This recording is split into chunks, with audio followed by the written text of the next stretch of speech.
that help us choose the path of good or evil are our guides, Fable 2 Senior Design Director Josh Atkins and Lead Level Designer Ian Wright. Thank you guys so much for dropping by. Thank you. Good. All right, show us what you got here. All right, so we're going to run through. Ian's just joined my co-op game, and I am the shirtless wonder here. And I'm the beautiful woman. And our dog is leading us up the path here.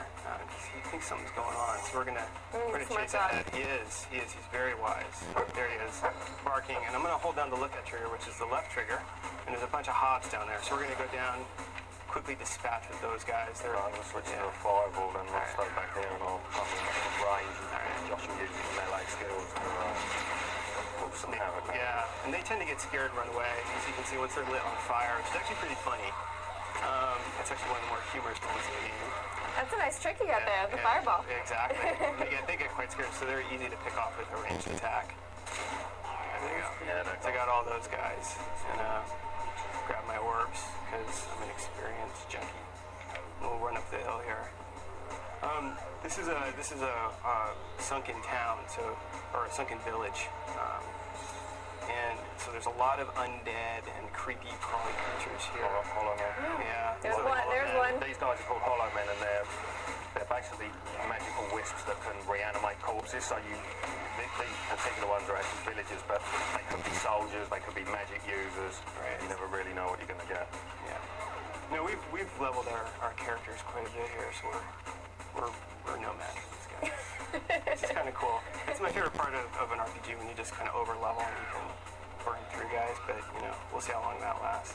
Yeah, but players of the original game might recognise certain parts of this region. Obviously, this game's set 500 years after the first one, but there's a few landmarks in here that players should recognise.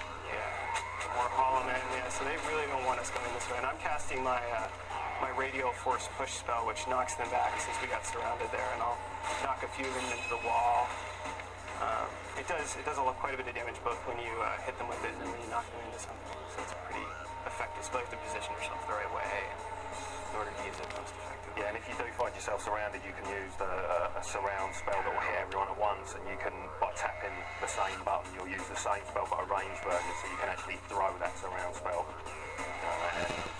Yeah. It's quite accessible. And that was the whole goal. That was Peter's big goal for us, was to make it the most accessible kind of combat game. But it's important to switch between combat styles. So, you know, switching between melee to range to magic has meaning in the game, but it's also really easy and anybody can do it. But to be really good at it, you have to learn to do it at the right time. And when an enemy's about to attack, if you shoot him in the head, you get extra experience. Yeah, do more damage. So it's quite layered, but it's also very approachable. And here's sort of our iconic moment for those who are big Fable fans. Yeah, this is the Oak Vale Bridge, but things have changed in this region quite significantly. Yeah, we'll run down there. Yeah, 500 years is a long time for a wooden bridge. Yeah. And it's Oak Vale, for those who don't know, is the town you grew up in Fable 1. Yeah. And our dog is actually leading us down the path here. He's quite excited about something. Let's see what he's found. He's found a treasure chest. So oh, look at that. He's earning his keep. That's right. That's right. Those dog biscuits I gave him earlier are paying off.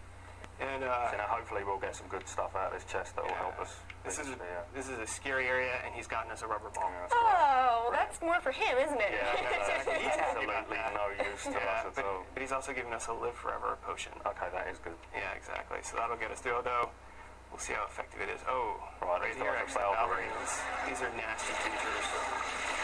One just knocked me straight to the ground. Oh, and they're fast. These are fast and they're tricky. Yeah, exactly. And even when you corner them, they've got like a leaping attack. They can get out, they can get behind you.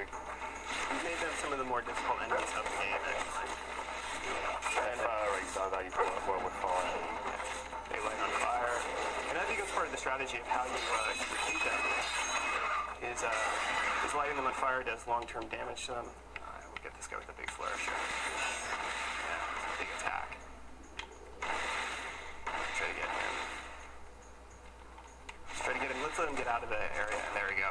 Fell for it. Fell right between us. Sucker. Exactly. So we run down the path here. And it's really the aesthetic that I think the artists have captured is really quite powerful. I mean, it's really eerie. And yet Fable's such a stylized game. They've really done an amazing job bringing this unbelievable universe to life, and so much variety. Something bad's happening. Yeah, I'm actually going to switch my spell to, I think, the Sword of Damocles spell, which are these flying swords, which are very useful against these guys. There we go. Ooh, that's a nice one. Yeah, exactly.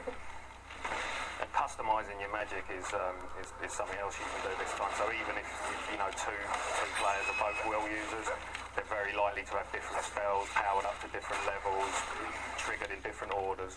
Exactly. So you can really tailor the game to be the way you want it. And mixing up the styles it works really well. You get some good strategies in co-op.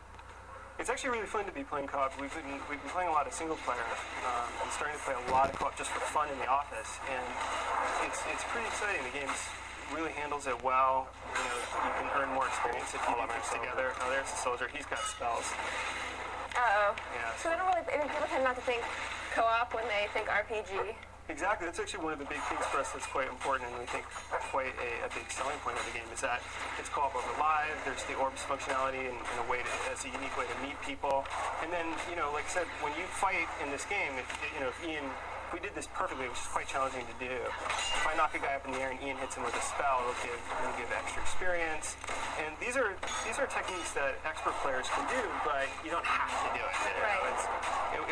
The game will work even if you don't do that. You can be successful. We're not requiring you to do it, but you can do something to practice You can do some really sort of pretty looking stuff. You can throw people in the air with a vortex spell, and then while they're all spinning around in a whirlwind, you can set them on fire and give you more experience and so on. So yeah, there's a lot there. Yeah, well, we can't wait to check it out and play it for ourselves and throw people up in the air with our own vortex spells. Josh and Ian, thank you so much for this look at the game. We really appreciate you stopping by.